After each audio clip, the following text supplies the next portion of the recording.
Ya no está el cartel de Cali, ya no está el cartel del norte del Valle, ya no está el cartel de Medellín, ahora está lo que se conoce como las BACRIM, ya no están estos grandes capos colombianos, pero están diferentes grupos, todos como muy pequeñitos, pero ahora se exporta más cocaína desde procesada desde Colombia que en la época de los capos.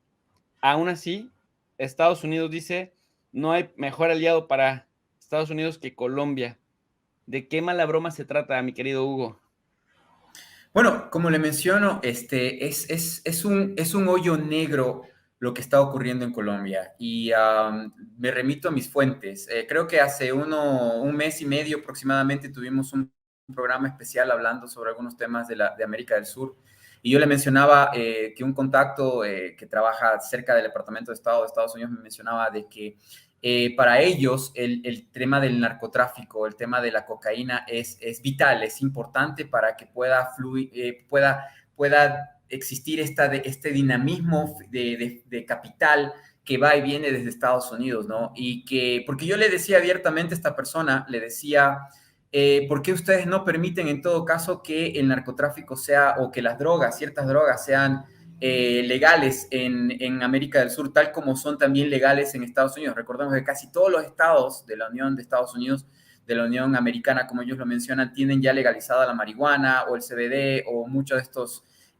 procesos químicos que provocan, que producen ciertos componentes de la marihuana, y también hay otras drogas que también son aceptadas o permitidas en Estados Unidos, pero en cambio ellos tienen una política de prohibición de comercio o de legalización de ciertas drogas, ¿no? Dentro de lo que es América del Sur. Entonces, yo le preguntaba a esta persona, ¿por qué razón no permiten, no? ¿Por qué no dejan que los gobiernos sean autónomos en ese sentido y que por lo menos Colombia pueda ya legalizar la marihuana, Ecuador el mismo caso? Y ellos decían que no, porque en el caso de que eso ocurriera, iba a bajar el precio de la droga, iba a bajar el mercado, iba a bajar los precios y eso podría complicar este negocio de la droga, ¿no? El negocio de la DEA. Ya dije cosas que posiblemente disminuyan la capacidad de visualización de este video. Pero bueno, en todo caso, lo que voy es, no existe esa libertad, ¿no? De poder decidir, de poder ser soberanos como países y poder legalizar ciertas drogas que permitirían que los estados reduzcan ciertos costos de seguridad, ¿no? Porque el tema de la persecución al narcotráfico en nuestros países se lleva, por lo menos en el caso de Ecuador, a más de 3.000 millones de dólares. Hay una agencia especializada, policía especializada. La mayoría de las personas que se encuentran en las cárceles, en las prisiones de Colombia y de Ecuador, son mulas. O sea, estas personas que llevan droga en su ropa, en sus prendas o en su interior o en sus maletas para hacia Estados Unidos o para hacia Europa, ¿no? Cuando estas mulas generalmente son un placebo para la opinión pública, porque la mayoría de la droga que se transporta hacia Estados Unidos sigue rutas, como usted acaba de mostrarlo, sigue rutas que la CIA, que la DEA conoce muy bien, ¿no? Recordemos el caso del Irán Contra, ¿no? Cómo fue que la cocaína ingresaba a Florida a través de rutas diseñadas y organizadas por la CIA, ¿no es cierto? Hay películas incluso fantasiosas de Hollywood, pero que algo de verdad tienen y que generan los recursos financieros internacionales para financiar las ultraderechas, los paramilitarismos dentro de otras regiones del planeta donde Estados Unidos tiene injerencia, ¿no? Tanto en África como en Asia, como también aquí mismo en América, en Centroamérica. Y por qué no decirlo, debe existir algún conocimiento del gobierno mexicano respecto a cómo se financia el armamento de ciertos grupos paramilitares dentro del norte de México, porque les conviene tener violencia interna en los demás países como para ¿cómo se diría?, justificar la presencia militar y la injerencia militar del Comando Sur de Estados Unidos, de México hasta la Patagonia, ¿no? Entonces, ¿por qué razón también esto se está dando en estos últimos años? Hay que decirlo abiertamente, profesor. Nosotros hemos hecho una investigación exhaustiva también del tema de la expansión del consumo de drogas en América. Es decir, se dice vulgarmente de que el mercado de consumo de la droga que se produce en América del Sur, en América Central, se va para Estados Unidos, pero eso ya está cambiando. Ecuador tiene una pandemia de adicciones a las drogas y eso está causando estas guerras de pequeñas mafias locales que se están matando en las cárceles y en las calles. ¿A qué estoy yendo? hay un descontrol, una desproporción, un estado inexistente. Ni siquiera hay estadísticas completas de cuánto es el porcentaje de jóvenes en edad de colegio y de universidad que están consumiendo drogas, en especial la marihuana, en especial opioides, y también, ¿por qué no decirlo?, la cocaína. Entonces, ya los países de América del Sur están dejando de ser simplemente exportadores y convirtiéndose en mercados de consumo. Eso es lo que está provocando la guerra de violencia que estamos viviendo en Ecuador, y nadie lo dice, solo nosotros.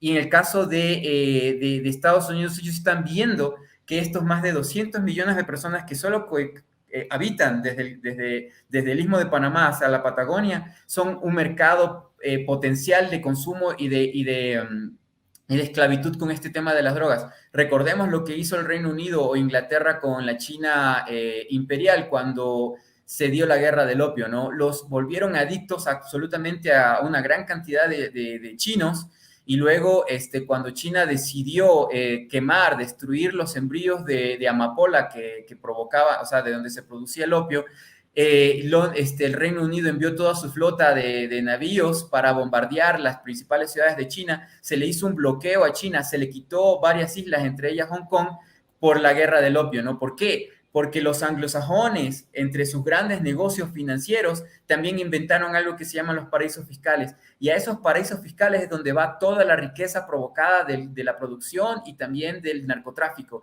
Y de eso financian sus guerras a nivel internacional y también la compraventa de armamento, porque le dicen a los países pobres, le dicen, mira, no te preocupes, si no tienes dinero para comprar, como lo que está pasando en Ucrania, si no tienes en efectivo, oro o petróleo para darte las armas, yo te voy a prestar las armas, te voy a prestar dinero. ¿Y de dónde sacan ese dinero? No lo sacan imprimiéndolo normalmente de la Reserva Federal y transportándola. Mucho de este circulante es mercado negro que ellos tienen en cuentas secretas en todos estos paraísos fiscales que les pertenecen mayormente a Estados Unidos y al Reino Unido, que son financiados, provocados por el dinero sucio del narcotráfico. Los mayores voy a decirlo lento, del planeta son los Unidos, y la OTAN juega un rol muy importante dentro de toda esta operación que lleva secretos de Estado y en el cual lastimosamente nuestros países del sur inocentemente no tomamos la determinación de ponerle un freno, y es por ello que nosotros también en nuestros países estamos sufriendo violencia. Ellos ganan los dólares, pero nosotros ponemos los muertos, creo que dicen en México, ¿no es cierto? Entonces, eso es lo que también está pasando en América del Sur, y les conviene tenerlo a Colombia atrapado. Ojo, que Petro ya está diciendo, y también la señora Márquez, Francia Márquez, están diciendo que si ganan ellos las elecciones va a haber un golpe de Estado, el presidente Duque no va a aceptar las elecciones. Y también hemos dicho en otros momentos que de ganar la izquierda o de ganar Petro las elecciones, no creo que en 4 años puedan hacer los cambios, los ajustes adecuados como para narcotraficalizar Colombia. Tendría más o menos que pasar aproximadamente unos 15 años de reformas estructurales continuas, una nueva constitución, cambio en las cúpulas de ejército y de policía, cambios en fiscalía, o sea, toda una reforma contundente del aparato colombiano, porque, ojo, Colombia mismo acepta que el Estado colombiano es un narcoestado, lo es desde hace muchos años atrás, ¿no? Hugo, Sí, la reportera de RT que tiene bastante... justamente de eso te Profe. quería preguntar. Elena Villar de RT en Washington pone esto, no sé si se han dado cuenta de que tras ser declarado aliado mayor extra OTAN, gane quien gane en Colombia, su soberanía ya está comprometida y el vasallaje a Estados Unidos. Por eso es bastante probable que pueda ganar Gustavo Petro. Es decir, tú acabas de decir algo bien importante. Si gana Petro, es, digamos, el menor de los males, pero tampoco esperar que todo cambie en 4 años, porque en ningún país vemos un cambio en 4 años. Tal vez Gustavo Petro por lo menos pare ciertas inercias y ponga bases para que otros que vengan detrás de él, si les dejan, puedan seguir adelante.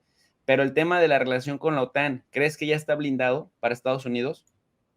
Nunca, jamás. Lo que he descubierto a lo largo de mi experiencia con la democracia, sobre todo en nuestros países, es que de una elección a otra, cambios radicales pueden ocurrir y lo descubrí con Lenin Moreno. Lenin Moreno, como lo hemos hablado en este programa, destruyó un proceso de prácticamente 10 años en menos de 2 años. O sea, la constitución del Ecuador impide, porque en el 2008 había una base militar que formaba un triángulo de observación de estos barcos de migrantes sobre todo y de narcotráfico, que era Manta, Ciudad de Panamá y Cartagena de Indias. Formaban un triángulo y este triángulo tenías tres bases especiales con tecnología de radar para poder controlar qué entra y qué sale, ¿no? Ellos ahí tenían la libertad de poder manejar el narcotráfico, ¿no? Pero al cambiar la constitución, que tuvo mucha bronca y mucha pelea en el Ecuador, pero el pueblo ecuatoriano decidió ser soberanista y sacar la base de Manta, de repente Lenín Moreno, saltándose toda la ley, todos los estatutos, puso una base militar de Estados Unidos en Galápagos. O sea, y nadie se lo impidió, ¿no? Eso fue una inconstitucionalidad, pero lo hizo. Y también hizo muchas otras cosas más. A lo que voy es, si Gustavo Petro tiene el apoyo ciudadano adecuado y tiene un Congreso de Colombia que lo apoye también, podrían darse cambios más aceleradamente, pero yo creo que aquí hay inocencia. En la guerra, para que haya una guerra, tiene que haber dos inocencias, de bando y bando, ¿no? El bando A, que dice, no, yo le voy a ganar al bando B, y el bando B que dice, yo le puedo vencer o lo puedo detener al bando A, ¿no? Entonces, ahí sí cuando se da la guerra, ¿no? Cuando ambos razonan y dicen, puedo perder, es cuando no se da la guerra y hay negociación. En el caso de Estados Unidos sí hay una pseudo inocencia en el sentido de que ellos creen de que Colombia podría seguir 20 años más en este mismo proceso, ¿no? Pero yo creo que pueden darse, ok, este es el punto principal. Colombia vive un desangramiento humano de más de 60 años. Esa es la primera inocencia. En Colombia el mismo pueblo campesino rechazó las ideas de imposiciones de Estados Unidos ya hace 60 años. Sí han luchado y han peleado con las oligarquías locales de Bogotá, de Medellín, que también son corruptas y que viven del Estado colombiano durante todos estos años, pero ¿con qué precio? A bala y sangre. Y el Plan Colombia, cuando casi se les va a Colombia de las manos, Bill Clinton aprobó sus primeros 4.000 millones de dólares para enviar armamento sofisticado, ni siquiera simplemente darle armamento a los colombianos. Habían agentes de la CIA y también del Comando Sur en Colombia peleando las guerras. De hecho, acordémonos del golpe que recibió Ecuador en Angostura, cuando un bombardeo de helicópteros Black Hawk ingresó a territorio ecuatoriano y deliberadamente bombardeó un campamento de las FARC, donde muere Reyes, el que era en ese momento el líder máximo de las FARC. Mueren también algunos guerrilleros y también algunos investigadores, incluso mexicanas. Unas 2 chicas mexicanas fallecieron y fueron repatriadas. Nunca hubo justicia para ellas. Sus padres vinieron a Ecuador a reclamar, fueron a Colombia. Nunca hubo justicia. No creo que Estados Unidos haya resarcido eso. Hubo una bronca entre Ecuador y Colombia. En ese momento Correa tenía poco tiempo de presidente. Creo que fue el momento en que Correa dijo, se empieza a deslindar de ser lacayo de Estados Unidos, porque lo era, como cualquier otro político latinoamericano. Pero a lo que voy es, surge con eso la idea de la UNASUR y surge con ello la idea de crear un pacto de protección recíproca de los países de Sudamérica, el cual fue boicoteado por la CIA y también por Colombia por muchas maneras y formas, ¿no? Entonces sí puede haber un cambio. La UNASUR es un ejemplo perfecto de eso, profe. Mire cómo todo el trabajo de aproximadamente 8 años y más, porque Chávez vino trabajando eso antes, gana Lenín Moreno y en 2 años destruyeron una organización de Sudamérica con una estructura. Ni siquiera era que no tenían edificio, tenían un edificio propio, tenían presupuesto propio, tenían personal, pero el plan Cóndor 2.0 arrancó y erradicó completamente eso por las inocencias del bando A, que en este caso era el Ecuador, el caso de Bolivia, le hicieron el golpe de Estado, el caso de Venezuela, que a Chávez lo presionaron hasta prácticamente arrinconarlo en una esquina, y así sucesivamente. Sí creo que puede haber un cambio, sí creo que no está la última carta dicha y dada, sí creo que puede haber un resurgimiento de la UNASUR con un Lula en Colombia, en Brasil, que apoye un cambio estructural radical en Colombia y que pueda haber un pacto de la UNASUR o de la organización nueva que pueda armarse en la que se firme, así como se firmó o como Estados Unidos indujo a que todos los países de América renunciaran al tener armas nucleares o al desarrollar tecnología nuclear para fines balísticos o de guerra. También América del Sur podría organizar una cumbre y en esa cumbre tener una agenda mancomunada en la cual se escriba un pronunciamiento de todos los países para rechazar las bases militares de países extranjeros de la región.